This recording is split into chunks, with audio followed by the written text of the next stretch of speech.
Thank you so much for clicking on this video. I am OHLEEN and today we are talking the African map and the size of the African map. I was on Instagram minding my own business as I do, scrolling, and I see a post and it's from the amazing, is it Nue? I don't even know how to pronounce it, but I love that page and it stopped me in my tracks and I started reading and looking into it and got me thinking, of course, it's about time. Basically, the African Union is backing a proposition to resize the world map to reflect the true size of the African map. Scrolling through the pictures that they presented, do you understand how big the African continent is? Because when you see these visualizations, which I am going to steal or borrow, whatever you want to call it, they blew my mind for sure. The fact that the US, Portugal, Spain, France, Germany, Italy, Peru, India, China, Japan, and the UK can all fit inside Africa at the same time together, as in these 11 countries fit and there will still be space. There's still white spaces that you can see. That's serious, guys. That's a lot. That's a lot of land. That's a lot of resources. That's a lot of people. That should do a lot to your mind and how you see yourself and what your potential, just purely from the continent you're from. We haven't even touched on the potential Africa has as a continent to serve and service the rest of the world, and also service itself, look after itself and its people to do better than where it is right now. But anyway, I'm glad we're having the conversation. I guess we have to start somewhere. We're having more and more of these conversations. Even the fact that these sort of pages exist online to ignite these conversations is a continuous step in the right direction. So when we look at numbers, essentially the African continent is 30 million square kilometers or it is 11.7 million square miles. That is massive.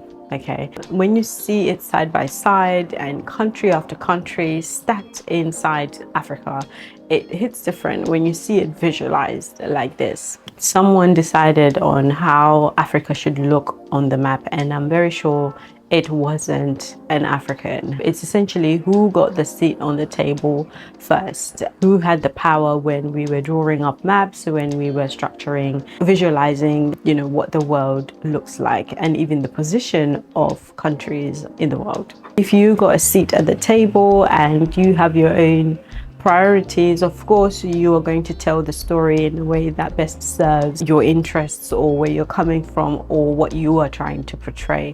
As I said, like, Africans were not on the table when the world map was being drawn up. Okay, but here is, for me, focusing on the positives, what is exciting, where things get exciting. So when you look at countries like Portugal, India, Japan, Germany, even the US, each is seen as a powerful country in their own different ways. Soft powers, tech hubs, engineering pioneers, a strong military presence, culture influence through history time and time again. Now imagine Africa is bigger than all of them combined. What does that say?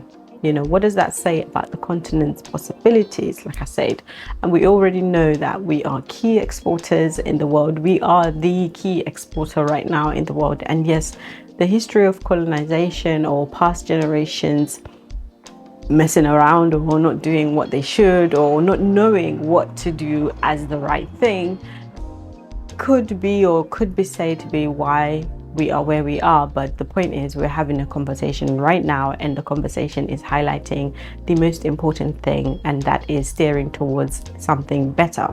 For one, I am very pleased to see and hear that the African Union is pushing for something like this. For me, it starts in the small things. Would we even call this small? I would disagree and say it's not small, because the more we see, especially for Africans, pushing through life day and day on the African continent, it can seem as though it's easier for somebody who has left the continent and returned to have such a positive outlook on the potentials of an individual, the potentials of the continent, the potentials of you as an African person with access to information and resources from outside. It can seem easier said than done, right? Because ultimately what you see impacts how you behave and what you decide and what you go after. But the fact that now we are having more and more conversations that visualizes facts, that visualizes things that are so impactful, you are going to get more and more people rising up from within and not just from outside coming back, returning back home. Even though both are equally so beautiful and so important and playing a very crucial role, I think it's going to do more when we present these facts, when we reshift the perception and it's being seen by people who live and breathe and experience Africa on a day-to-day, and that's all they know.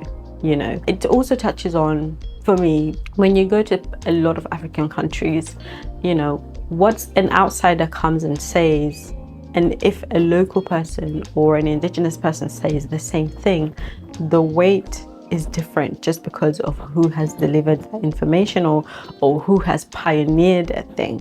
You know, if it's from outside, it's better. Outside being outside of the African continent, it's almost as perceived as better.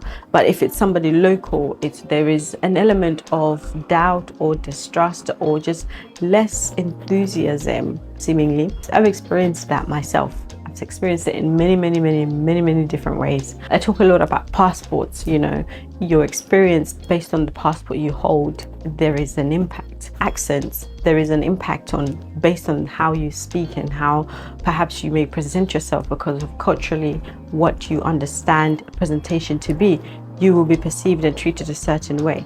How about we just be in our own land with our own people? I said this before. When I came to Europe, my priority was seeing Europe and experiencing Europe. And it's another thing, it's lovely, it's beautiful, there's a time for everything. But it's another thing going on holiday and being able to just blend in and not be pointed at or stared at or even touched. Have your hair be touched because you look so different to, I guess, what the locals look like. It's so amazing to holiday in your continent with people that look like you and just go about your day without nobody looking at you because you look so different, if that makes sense. And it's the little things that lead to big things for me. They lead to a mindset shift.